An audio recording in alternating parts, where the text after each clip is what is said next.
You know, a year and a half ago, seems to me, I was in some festival somewhere and everyone was talking about Avatar and 3D.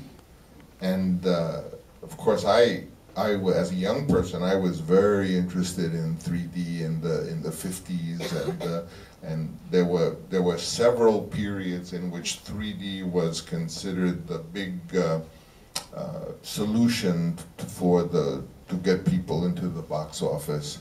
And yet it never happened. I know even Hitchcock made a film in 3D in one of those periods, I think Dial M for Murder, and it was never shown in 3D. So I said, you know, the cinema has a lot up its sleeve.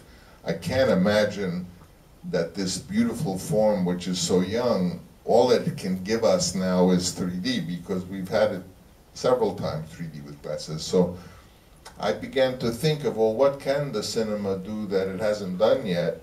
And it made me realize that the question of live cinema is not yet been expressed. You know, that because movies are digital files today, it means that you can edit the movie for your audience, just as in the old days a musical group would come to town and the composer, in order to get money, would have to go with the group and conduct, otherwise he wouldn't get paid.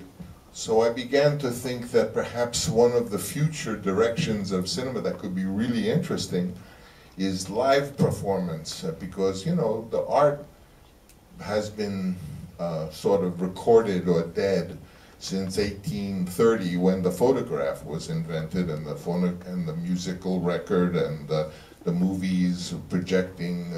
But it's essentially not. It's essentially a recording. It's not real. And today, I notice also in the theater that I have rarely gone to see a play that doesn't use a projection or close-ups or some imagery. So it seems to me the theater is trying to become like the cinema, and maybe the cinema might start to try to come like theater, and the two will join into a form that is alive. So I find it interesting to think about cinema as something that can be performed for the audience. If I were here and showing my film, I could present it to you like a conductor of an opera, and make it a unique experience every night. So that was an idea behind my mind. But the film, twixt is an archaic word that means between a dream and waking, between day and night, between you know, good and evil. We are often between. And it's a story that came to me in the tradition of Gothic romance, like Hawthorne or the great Edgar Allan Poe, whom the French saved, because he would not have been known had it not been for Baudelaire.